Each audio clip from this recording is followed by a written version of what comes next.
Hey guys, welcome back to the channel. Bean here, and today I'm coming at you with a bit more of a talky video. And today I want to talk about my 6 steps and or recommendations for how to get out of a reading slump. Now we're gonna hop right in. In case you don't know, I spend a lot of time in reading slumps, especially lately. Whenever I start to get a downer of a mood, I end up running into that issue where I just don't want to read anything. Or if I read a book I find out I'm not a fan of, I don't want to read anything anymore either. Now, I've come up with several ideas, several things that I think are important whenever I get into a reading slump that I attempt to do, and I'm just here to share them with you. Notice this may not be the same for everybody. It does change person to person. I know Callie has a different way of getting out of reading slumps than I do, but these are my ways. Point number 1, don't feel bad. Now, this is probably one of the most important things that I really can't stress enough when it comes to falling into a reading slump. If you fall into a reading slump, you know what? It happens. And that's about what you need to know about it. Like, it does happen. It's the way it is. Nearly everybody falls into reading slumps at some time. A reading slump affects each person differently. And that's okay. It's okay to not want to read for a little bit. It may be your whole world. It may be something you do.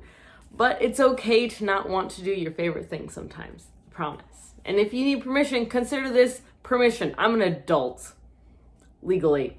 So I'm giving you permission. Yes. But honestly, forcing yourself to do something that you really don't want to do is not going to have great results for anybody involved. So take that in mind.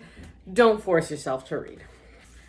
Number 2 kind of goes along with number 1, but if you don't want to read, then don't. Do something else. Go play some video games. Go do an arts and crafts project. Go run around the house for a little bit or run around your building, whatever it is. Maybe you want to catch up on a TV show or catch up on a long bunch of movies, or maybe you just want to read fan fiction. I have days where instead of reading an actual book, I just want to sit down and I want to read Harry Potter or One Piece fan fiction. I don't know. Some days it just happens. This doesn't include smutty stuff most of the time, at least not for me. But sometimes I just want to read fan fiction, and sometimes it's really well written. So it's okay. There's nothing wrong with that. I hate the stigma with fan fiction. I really do. But do what feels right to you. Don't force yourself to do something that you don't want to do, because that's just going to lead to you absolutely hating it. And that includes reading. Tip number 3. Now, what I recommend is going back to an old favorite. One of my favorites to go back to is Wild Magic by Tamora Pierce. I love reading that book. I love rereading it. I always find something new. And there's so much you can find. Everyone has their favorite books, and going back and reading a favorite book can sometimes remind you why you love reading so much and get you back into the swing of things. Number 4, if you're dreading reading a book, maybe give yourself a reward at the end. Schedule yourself in like a plate of cupcakes. Maybe not a full plate, maybe like 1 or 2 cupcakes, like one of those big ones. That's okay.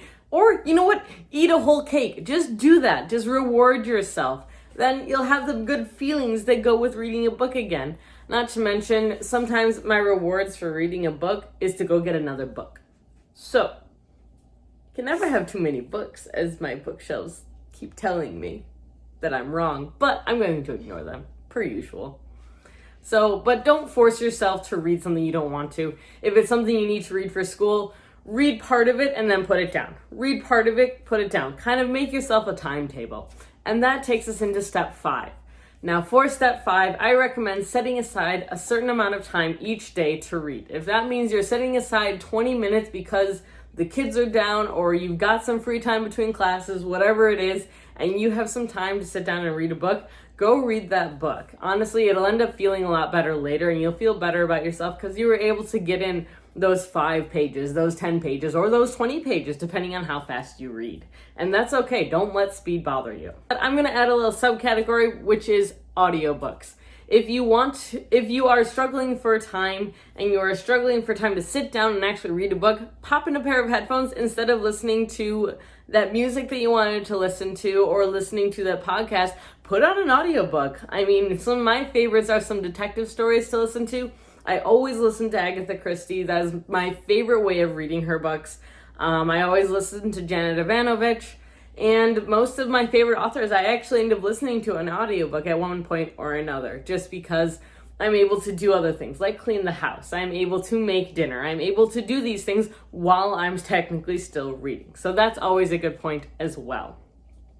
And then my final point, point 6, is read what you want to read. If you have a TBR set like this and you know what, I don't feel like reading this book next, don't read it. Read something that when you come up to it, you're like, I want to read this book. I want to know this story. I want to know what happens. Then go read that. That'll be the thing that'll help you get back into reading. And hopefully this all works for you guys. Now, I'd love to hear down in the comments your methods for getting out of reading slumps. I know this is a short video, and I also know that these steps aren't going to work well for everybody. So I hope that it works for you. If it does, awesome. If it doesn't, I'm sorry to hear that, but I'd love to know what you do in order to get out of the reading slump. So until next time, guys, we would love to talk to you in the comments. If you enjoyed this video, please give it a thumbs up and to hit that subscribe button. We post videos every Tuesday, Thursday, and occasional Sundays. And until next time, guys, we'll stay safe, stay healthy, and keep reading. Bye!